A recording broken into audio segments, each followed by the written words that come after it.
Macron slapped by his husband, wife. Tory Lanez might be innocent. Nigeria losing in life but winning in football. This is Nabil Knows. So, President Macron was, as some people say, playfully slapped by his wife as he disembarked a plane in some country that doesn't matter. There are many things here. First of all, how is it that Michelle Obama gets called a man? But has anyone seen Mrs. Macron? She's got traps like me. Maybe even broader. Like, come on, man. Should I call you Mister? Just tell the truth. Live your truth, Mr. Macron. You are melting down. It's okay. I understand. I wonder what the argument was over. Like, you can't even maintain the colonies. How dare you? Look at that man, Ibrahim Traoré. Now that's a real man. Not like you. He's a real man. Like me.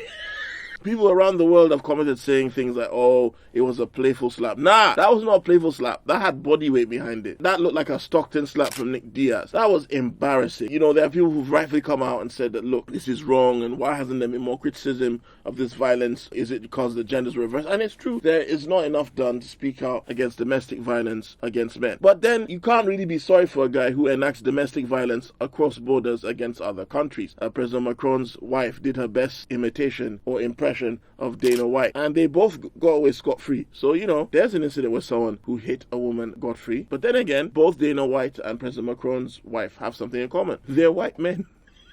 I'm probably gonna get some of the flipping purple hair people angry with that one. I don't mind offending them because they can't fight. Well, apart from... I forgot to mention, he met Brigitte Macron when he was 15 and she was his teacher. Again, if this was the other way around, we'd be calling this creepy. So he's in an abusive relationship with an older woman. President, blink if you are in trouble and we can come and save you, no? I mean, it really makes you wonder because, like, there's been a lot of discussion and debate about, like, you know, people dating. I mean, we're legal. But if he met her when he was 15, then doesn't that make him a victim of coercive control? If she was a teacher in his school, isn't that kind of illegal? 15 is the age of consent, and that's when he makes a likely story. You know what that sounds like? That sounds like R. Kelly. Yeah, just get the birth certificate, say she's 18. She probably met him when he was a bit younger. Even 50, that's borderline. That's still creepy, innit? That's still creepy. People are doing deepfake videos showing celebrities like Beyonce and others praising Ibrahim Traoré. Maybe it's just to get views, or maybe it's like a psyop or something. It can't be to make him look better. Ibrahim Traoré famously has stopped a Burna Boy concert happening in Burkina Faso because, as far as he's concerned, Africans have been singing and dancing for long enough and it's time to do some work. And I agree, power to the people. What's happening is this: because these deepfake videos exist of Ibrahim Traoré, people are now trying to say that every good thing that we hear about Ibrahim Traoré is now a lie, which is not. I don't see the logic behind that. Because even if the good things we've seen, like him making, you know, the car and whatnot, even if those things are deepfake, which they are not, it still doesn't take away from the fact that he's still done so much for his country. You guys just need to leave that man alone. Once again, we pray for Nigeria. Nigeria's just had its worst floods in the last 60 years. Over 200 people are dead, and the Nigerian government's response is slower than Lagos traffic. As fucking usual. It's a sad thing because, you know, we always used to joke that Nigeria is blessed in the sense that Nigeria never had natural disasters because it already had natural disasters called Nigerians. But now, even nature in Nigeria is turning on Nigeria. It's very sad. And these things are avoidable. Properly maintained dams. Kainji Dam, God knows the last time anybody really done any proper maintenance on it. Our government does not spend money on these facilities. I say our because I'm still a citizen of Nigeria. I've got both passports. So fuck you guys that keep calling me British or trying to lecture me on Africa. I grew up in Africa, motherfucker. And every now and then I go to Peckham. So the Nigerian government does not spend enough money, or any money really, on creating drainage, dams, or emergency response. All that money goes to buying airplanes for Tinubu's friends. And when these things happen, Nigeria becomes a very unsafe place to live. Even more unsafe than normal, because we don't even have the capacity. Oh, have you seen that? We don't have the capacity. So we don't have the capacity. We don't have the capacity to deal with big natural disasters. The only thing people brush under the carpet, because people who suffer the most in these situations are the poor. And being poor in Nigeria is like not being human. So genuinely, it's a heartbreaking thing to see because so many elderly, so many poor and so on will not have the means to build their lives back after this. A lot of these people's homes are being eroded. It's not a situation where you've got like mortgage you're paying and a company that insures you. These things don't exist in Nigeria. So while Nigeria is to some degree a tax haven up until recently, there's nothing trying to help us in situations where there are emergencies, you know? It's sad. I hope that the next floods that happen actually destroy politicians' houses so they know how it feels. But who am I kidding? They probably will be on their private jets while their houses are being flooded, so they won't know.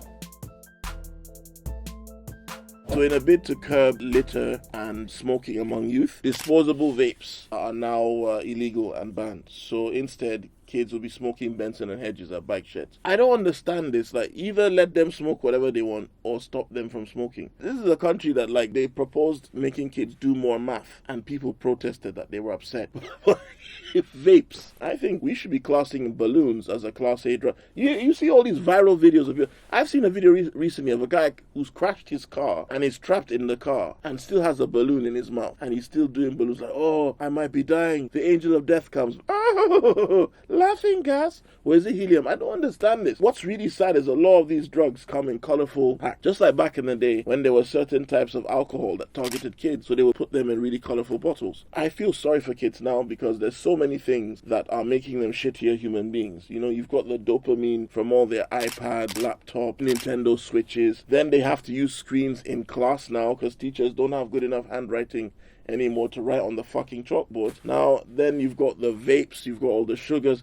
Like, between all of that and then never experiencing playing outside and being punched in the face, in like 15, 20 years, kids will be born without limbs. Like, it's crazy. Why? Who even invented vapes? Hey, do you want to find a way to even more of an idiot when you smoke? Yeah, here's a detachable flipping shisha dildo. Go in your mouth and blow out raspberry flavored smokes. I saw a gangster the other day holding a vape. I'm like, bro, pick a struggle. You can't be gangbanging and then smoking strawberry at the same time. If you are vaping, you can't rob me. It's a challenge. I dare you. How are you gonna try and rob someone you've got a vape?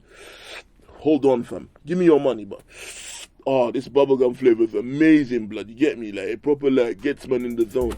Sorry, pathetic.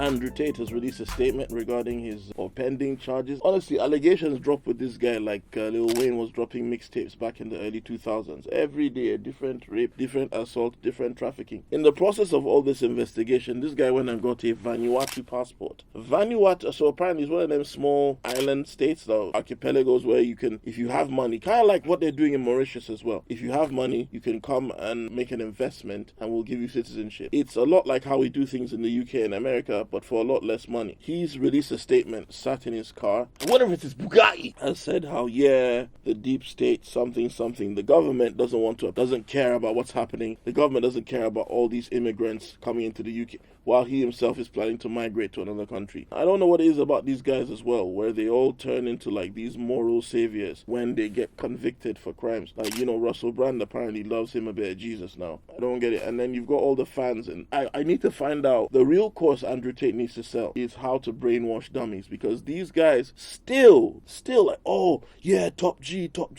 Andrew Tate still has not responded to people like Ali Dawa and a few other people that, like Sneeko, who have called him out on false statements he's made about certain crimes that have happened in Europe where he falsely attributed them to Muslims when it wasn't. And on that topic, a white man drove a van into a crowd of innocent people in Liverpool. And the media came out and announced, hey guys, he was white. And it's funny the different reactions this has gotten, because a lot of your usual Gamanati are like, oh, how come they're telling everyone that he's white? To stop you from rioting? Because the last time you thought a Muslim did something, we know how that went for the brown folk. That being said, what the other angle people aren't seeing is this. It's just a white guy, guys. It's not terrorism, cultural enrichment. You know how we do. And seriously, these guys wanted this guy to be Muslim so bad. So bad. Had this guy even had a halal flipping cheese wrap, had this guy eaten a curry before this happened, they'd be attributing this to Al-Qaeda and Daesh and ISIS and the Wu-Tang Clan. But as soon as it's some cracker who's had a bad day, even though this guy may have had ties to far-right parties, even though he may have been online with all these incel groups, it's not terrorism when it's a white man. It's just a guy having a bad reaction to gluten.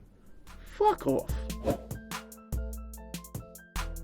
I interrupt your programming to bring you this message. Guys, we are close to 100K. There's so many more of you. We're at 90-something K. I appreciate every new subscriber. All the shares, it goes a long way. But let's go to 100K. Get me that plaque. I want that plaque. If you're watching this video now, you've liked it so far, or you see my other stuff, you like that, don't be shy. Subscribe.